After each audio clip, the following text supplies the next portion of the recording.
Hello po sa inyong lahat. Isang magandang umaga po sa inyong lahat. Ngayon po ay 20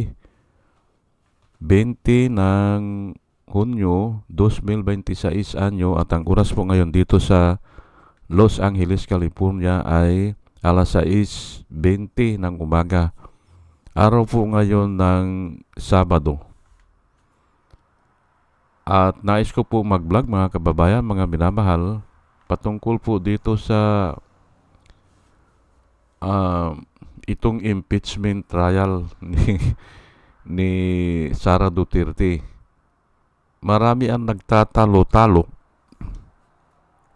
o nagtatanong kung 16 ba o 14 to convict.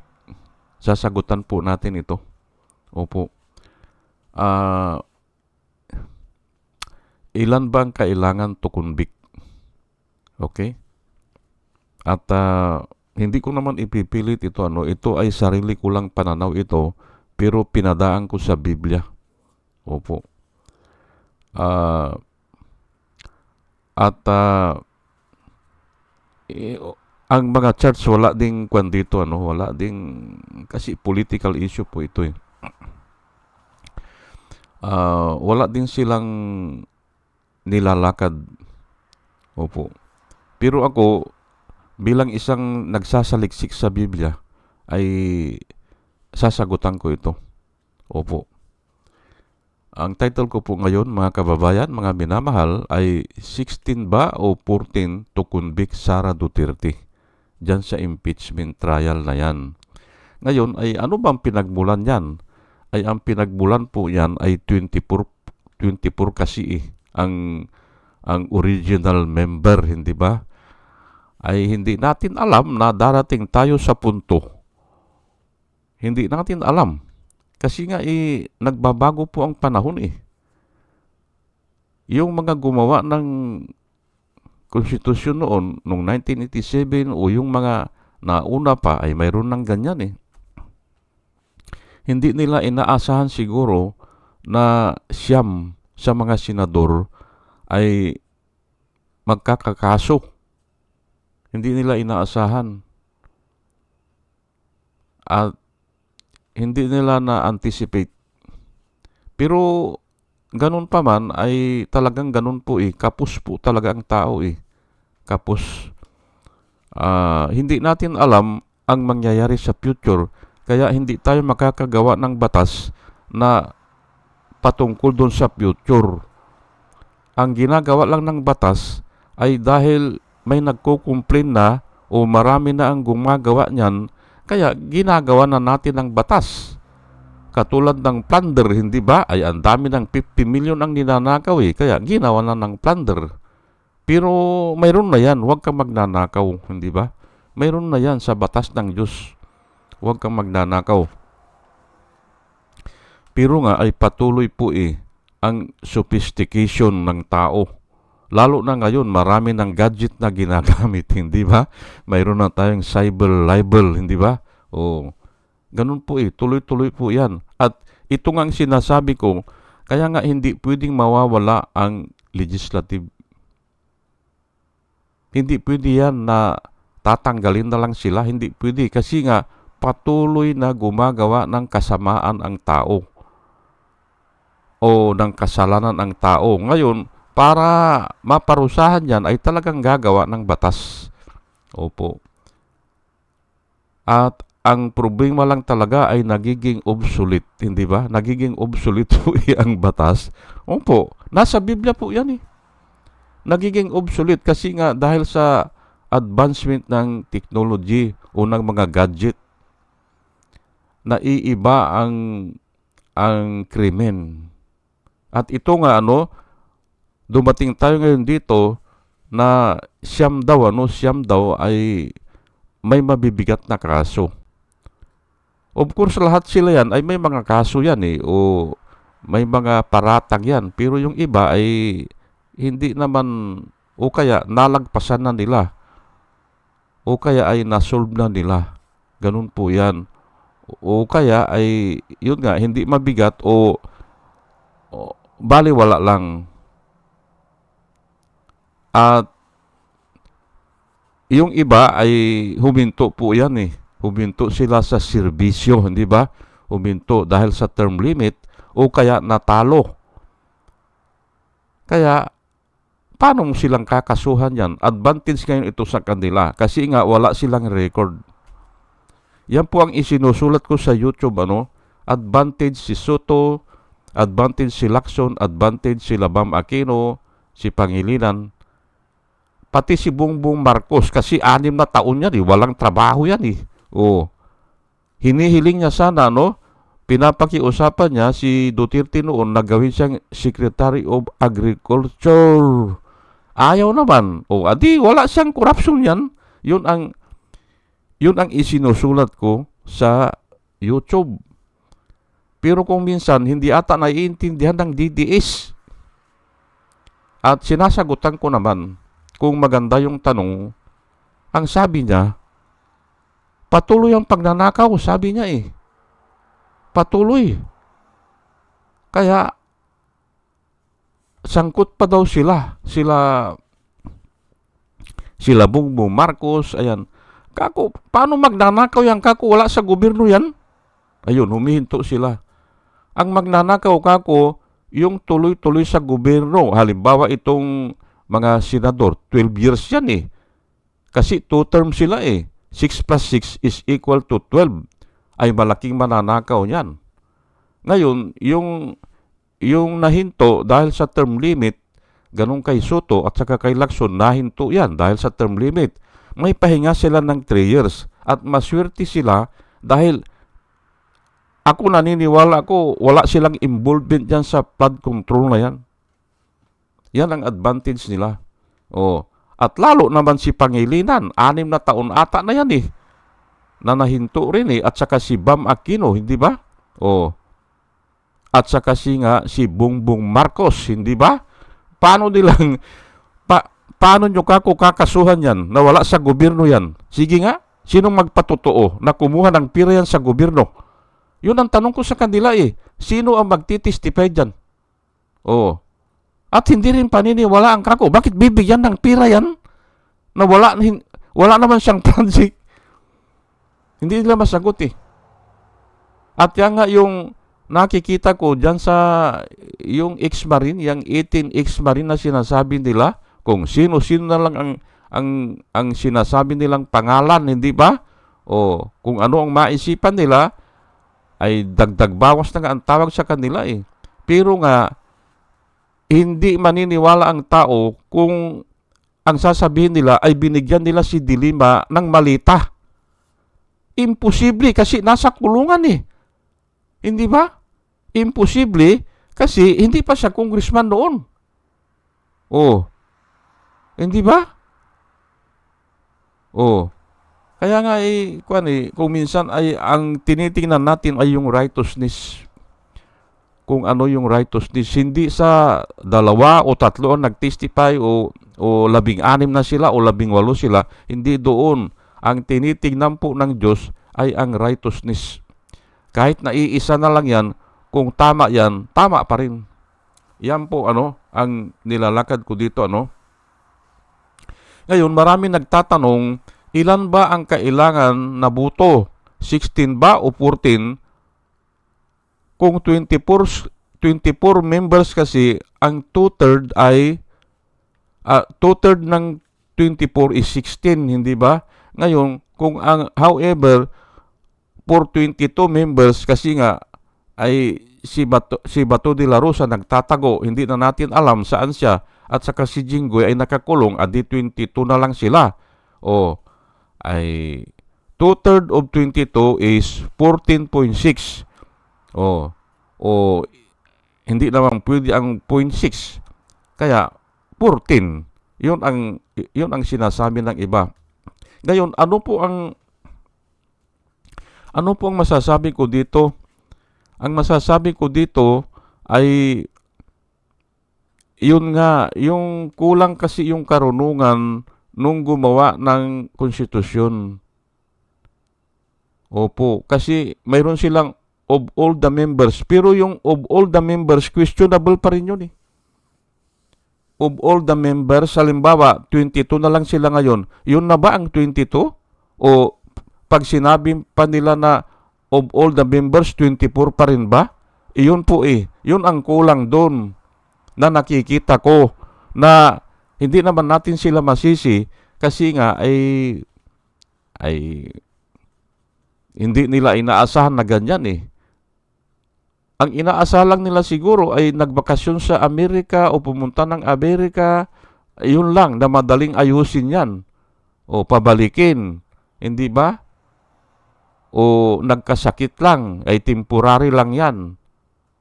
O ay kung namatay o kung ganyan nga may mga kaso at marami pa. O obra pa ba yung 16 ang mag-convict? Palagay ko hindi na. Ay kung nga siyam ang nasa asunto, hindi ba? O siyam ang nasasakdal. Ay 24 minus siyam. Ilan man? Ha? Ilan man ang natira? Sa 24, tanggalin mo yung siyam. O, 15 na lang, hindi ba? Adi, walang kakayahang mag-convict. Kasi 16 ang kailangan Ayan po Common sense lang po yan. Kaya ako, ang nilalakad ko dito, common sense o ano yung tama. Pero may ibibigay pa rin ako sa inyo na Bible verse na makapagpapatunay na ay sa bagay ay si Jesus Christ naman ayaw sa politika hindi ba? Si Jesus Christ, hinuhuli po ng mga tao yan. Hinuhuli siya para gawin siyang hari o pinuno. Hindi ba? Pero ayaw niya, tumakbo siya, nagtago siya. Kasi magulo ang politika at marumi ang politika. Ayaw niya. Nagtataka nga ako dito kila kila Joel Villanueva hindi ba? Hindi mo po pwedeng pagsabayin yan. Yung nangangaral ka tapos ipapasok ka ng politika. Alam nyo po, mayroong akong nakadebate dito na pastor na Pilipino ay ayaw niya kay ayaw niya kay Eddie Villanueva. Pero pastor siya ha. Ano kung reason mo? Ang sabi niya sa akin ay nagkakaintindihan naman kami kasi nga kakilala ko siya sa Pilipinas ka-eskwela ko ay naging pastor dito sa Amerika ay umaatin ako dun sa church niya. Paminsan-minsan, hindi ba? O umaatin ako. Ngayon, napag-usapan namin yan si Eddie Villanueva noon. Kasi tumakbo yan noon Sila nila Pinoy. 2010 ata tumakbo yan Ano ka ko masasabi mo dyan? O tinanong din niya ako, ano masasabi ko? Ay ang sinabi lang niya sa akin ako gusto ko maging pinuno natin ay may alam sa salita ng Diyos o nangangaral. Yun lang ang sagot ko sa kanya. Kung ang presidente natin ay may alam sa salita ng Diyos, okay yan kako. Ay ang sabi niya sa akin ay sabi niya pinakamataas na kasi na pangalan ang pangalang Jesus wala nang ibang pinakamataas na pangalan. Ngayon, kung naglilingkod ka na kanya sa pangalang Diyos o pangalan ni Jesus, bakit gusto mo pang maglingkod sa gobyerno o sa tao? Ay marumi ang politika, sabi niya Ang ibig sabihin, pinakamataas na nga na pangalan ang pinaglilingkuran, bakit bababa ka pa? Yun ang sinabi niya, kaya ayaw niya din. Pero hindi po yan ang natin Ang reason kasi niyan sa bagay gawa lang ng tao yan yung two-third yung two-third votes at politika po yan pero sa Diyos po ito nga sinulat ko dito sa Diyos kasi bawal magbilang ilan na ang member ng kongregasyon o bawal magbilang kung ilan na ang tauhan mo o ilan ang bumuto sa'yo o hindi po ganun Bawal po ang magbilang lalo na sa member ng church. Bawal po yan. Kasi nga, napapansin natin, ano bang sinasabi ni Kibuloy, hindi ba? 5 million na raw sila eh. At kung minsan, naglalaro yan, ay pero nung biniripay ata eh, baka nasa 12,000 lang sila eh. 8,000 to 12,000 ang member nila. Ayan po eh. Kaya nga, bawal magbilang eh. Kasi dyan naluluko ang mga tao. Hindi ba? Oh. Alam po yan ng mga kwan. Ay ngayon, ay ano ba yung two-third? Adi, bilang po yan eh, hindi ba? Bilang. Ay righteous ba yun? O righteousness ba yan? Sa pananaw ng mga tao. Kasi nga, democracy po eh. Majority wins. Hindi ba? O ito, nilagyan pa nila ng two-third. O, pero, ayan na ano, sinabi ko na sa Diyos, bawal magbilang. Mas mahalaga kasi, kung tatanungin nyo ako, bakit bawal sa Diyos? Pwede kang bumilang, pero huwag mong gagamitin sa ganyan. O huwag mong gagamitin na ipagmalaki mo yung kongregasyon mo dahil katulad ng sinasabi ng mga ibang religion. Pati nga ito sila Joel Villanueva eh, 5 million na raw sila dati yan eh. Hindi ba? So, pati rin ang Iglesia ni Cristo, 5 million din sila dati yan. Oh, si Kibuloy, ganun din eh. Pero alam nila yan na bawal yan. At saka, bakit naman bibilangin mo yan? Sigurado mo ba na ligtas yun? O sigurado mo ba kung sumusuporta yan? Sigurado mo ba ang kalooban yan? Kaya nga, bawal po eh. Ngayon, ito sa Diyos po ang mahalaga ay ano yung righteousness. Kung saan ang tama, kahit naiisa mo lang, kahit mag-isa mo na lang, when no one else is stand alone, Jesus Christ is stand alone. Hindi ba? When no one else is stand alone. O, ayan po, hindi ba? Iisa na lang niya. Iniwan siya ng mga disipulo niya. Nagsipagtakbuhan. At sinabi niya yan noong noon sa Last Supper, hindi ba? Sa Last Supper, sabi niya, ay lahat kayo, sabi niya, all of you will be scattered. I will strike the shepherd. Oh, I will strike the shepherd and all of you will be scattered. Each to its own house. Tatakbo eh, magtatago nga eh. Hindi ba? But I am not alone, sabi niya ni Jesus Christ, but I am not alone because the Father is with me.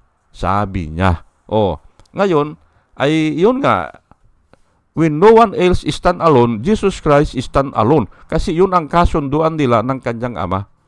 Ayan po kaya yun ang tama, yun ang righteous para matubos ang sangkatauhan. Para matubos ay papaano nga tubusin eh? Ay dahil kinumplito niya ang batas o sinunod niya ang batas, he has the right to abolish the law. Sinunod niya eh, na wala nakakasunod eh. Ngayon, ay bali wala na yung batas. Pero hindi naman ganun, Hindi naman bali wala. Hindi nga matatanggal yan eh. Kasi nga, may gusto pa rin matigas ang ulo, susunod daw sila sa batas. Hindi ba? Lalo na yung mga nagmamalaki, hindi ba? Mapagmataas. Sundin natin ang batas, sabi nila eh. Hindi ba? Oh. Ay, pero ako alam ko na yan. At hindi ko na itatalakay dito. Nagagamit lang po ang batas para i-exploit ang mga tao o iligaw ang mga tao. Hindi naman lahat, karamihan. Nagagamit lang ang batas. Pero hindi yan ang topic ko. Ang topic ko ngayon dito ay mas mahalaga sa Diyos ang righteousness. Hindi yung bilang. Kaya nga, pinapatunayan ko po sa inyo na ay yan nga eh, hindi naman bilang ang tinitingnan ng Diyos eh. At saka, mas mahalaga ang quality kaysa quantity. Yun po, sa Diyos mas gusto niya yung quality mo. Kung mananampalataya ka, ay quality. Katulad yan, yung buboto ay ang dinadaan kasi natin dito ay yung 2/3 o yung 16 votes ng 24. Ay para sa akin, kung talagang sigurado ka na tama ka, ayun ang gawin mo Quality nga hindi sa quantity. O, ayan po O, sige. Bigyan na natin ng example para maniwala kayo At ang dami pong ganito pero iisa na lang ang pinili ko. Sa 2 Samuel 24 verse 10.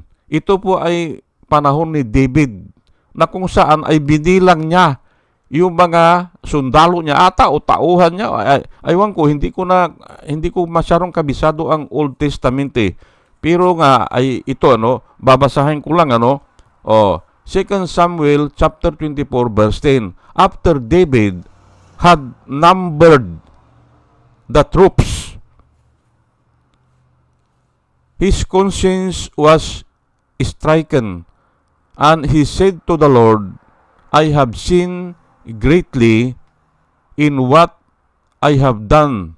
Sabi niya, Now, O Lord, I beg you to take away the iniquity of your servant, for I have acted very foolishly. Sabi niya. Ay, para sa atin, walang problema yung bilangin mo yung tauhan mo o bilangin mo yung mga sundalo mo o yung tumutulong sa'yo pero ito at marami pong ganito sa Biblia maraming ganito. After David had numbered the troops, his conscience was stricken, and he said to the Lord, I have sinned greatly in what I have done. Now, O Lord, I beg you to take away the iniquity of your servant, for I have acted very foolishly. Siguro, mayroon talagang ganong ordinansa ang Panginoon na bawal nga magbilang ng mga member ng church. Bawal. Ay nagbilang siya.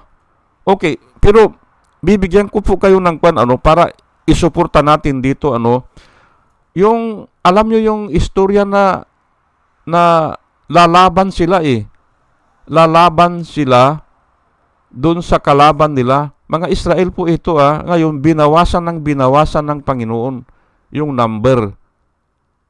At ang rason ng Panginoon, kasi baka kung marami kayo, ang sabi ng Panginoon, baka kung marami kayo, ay isipin nyo na nanalo kayo dahil marami kayo. Ngayon, binawasan na sila ng binawasan. Halimbawa, 300 man yung pinadala o yung pinadala lang ng Panginoon, 300 man. Yung kalaban nila ay 3,000 man. Ayun po. Paano kang mananalo dyan? Pero nanalo sila. Yung kwento na yan ay binawasan na sila ng binawasan. Una kasi ay yung mga hindi desidido na makipaglaban, tanggalin mo dyan, sabi ng Panginoon. Yung mga hindi desidido, ihiwalay mo yan. Ngayon, nung dumaan sila sa tubig, sa ilog, yung mga uminom sa ilog na parang aso, hindi ba? Umiinom sila sa ilog, parang aso, tanggalin mo yan. Tinanggal. At hanggang doon ata, 300 na lang sila, nilabanan nila yung 3,000. Ayan po Hindi ba? May reason po Ngayon ay ito, 2/3, sabi nila, wag ko lang pero ay foolishness ang sinabi ni David I have acted very foolishly, sabi niya. Kaya para sa akin ay hindi yung bilang kung hindi yung ano ba talagang paniniwala mo, dapat bang i-convict o i-acquit. Ngayon ay ang problema kasi dyan ay baka yung iba ay nabayaran na o maraming pabor ang nakuha. Ayan po Ngayon ay punta ngayon tayo dito sa Luke 10 verse 20. Nevertheless, sabi po ng Panginoon, si Jesus Christ po nagsalita nito kasi isinugo niya yung mga disipulo niya na magpagaling, manggamot, hindi ba? O magpaalis ng mga demonyo o gumawa ng mga kababalaghan. At natuwa yung mga disipulo niya kasi ay napapaalis nila ang demonyo eh. Isinugo niya. O nakakagawa sila ng kababalaghan, ay tuwang-tuwa sila. Yun po ang kwento dito, ay ang sabi ni Jesus Christ sa Luke 10 verse 20, "Nevertheless, do not rejoice that the Spirit submit to you." Yung nga mga masasamang espiritu na napapaalis nila o sumusunod sa kanila, "But rejoice that your names are written in heaven." Ayun po, dun daw tayo dapat magalak kung yung pangalan natin ay naisulat sa Book of Life, dun nga sa heaven. Ganun po yan eh. O yung pangalan ng nakumbinsi natin ay siguradong sigurado na naisulat na doon sa pangalan, doon sa langit ang kanyang pangalan. Di ba? Binibilang ba? Hindi eh. Ang kwan lang ay yung naisulat ang kanyang pangalan doon sa heaven. Di ba? Ang ibig sabihin niyan ay righteous na siya. Hindi ba? Maaring nagsisi na siya, maaring tinanggap na niya ang Panginoon, maaring nakipagkasundo siya sa Panginoon. Na Panginoon, tulungan mo ako dahil hindi ko kaya ito. Kaya nakakaiwas na siya sa mga tukso. Hindi ba? Sa mga yung pagmamahal, yung love of money. Kasi bihira po ang nakakaiwas dyan eh. Malakas po ang hatak ng salapi. Psalms 30 verse 5. Ano po nakasulat dyan sa Psalms 30 verse 5? Napakaganda po nito. At kinakanta po namin ito Basahin ko lang po "For his anger is fleeting, but his favor lasts a lifetime. Weeping may stay the night, but joy comes in the morning." Ayan po eh. Hindi ba? Yung kamalasan siguro, ang tawag niya dyan, o yung pag-iyak, o yung kalungkutan, ay naandon kagabi, o hanggang gabi naandon. But joy, o yung gladness, comes in the morning. Ayan po eh. Hindi ba? Nangyayari po yan eh. Hindi ba kung minsan puro tayo problema sa gabi, umiiyak tayo. Hindi ba? Pero pagdating ng umaga, naiiba na eh. Joy comes in the morning. Kaya ano ang kwan yan?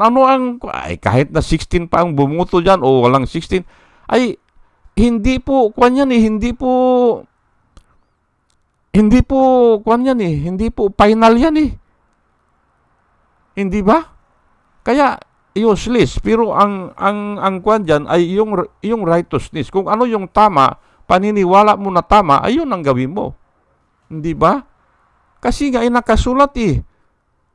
Weeping may stay the night, the whole night. Hindi ba? Umiiyak ka. But joy or gladness or rejoice comes in the morning. Hindi ba? Ayan po. At naniniwala po ako dito na kahit na nga sa totoong buhay na ay nangyayari po yan eh. Binilanggo nila si Dilima, hindi ba? Adi umiiyak yun, hindi ba? Pero nung araw na palayain siya, joy comes in the morning. Ayan po eh. Napermanente ba? Hindi eh. Nagbabago-bago eh. Hindi ba? Para sa akin kung ano yung tama, yun ang dapat sundin. Kung ano yung tama, yun ang mananaig dyan. Kasi nga may pangako ang Panginoon. Ayan po Huwag tayong padala dyan sa mga samot-saring mga kung ano-ano. Mga tao lang yan. Pero ito, mas sigurado po ito na ang Diyos ay hindi tinitingnan yung bilang. Kung hindi, ang tinitingnan ng Panginoon, ano yung tama. Yan po ano. Ngayon, kung bahala sila, kung alam nilang mali, tapos gagawin pa nila o alam nila ito ang tama, ayaw nilang gawin, bahala sila. Pero nga, ang nakasulat ay, weeping may come in the night or will stay in the whole night. But joy comes in the morning. Ayan po. O sige po, ano, at hanggang dito na lang po, ano, at sana sa ating pakikinig po ay magkaroon tayo ng wisdom na nanggagaling sa Panginoon. At muli mga kababayan, mga minamahal, isang magandang umaga po sa inyong lahat at salamat po sa inyong pakikinig. Salamat po ng marami. Salamat po.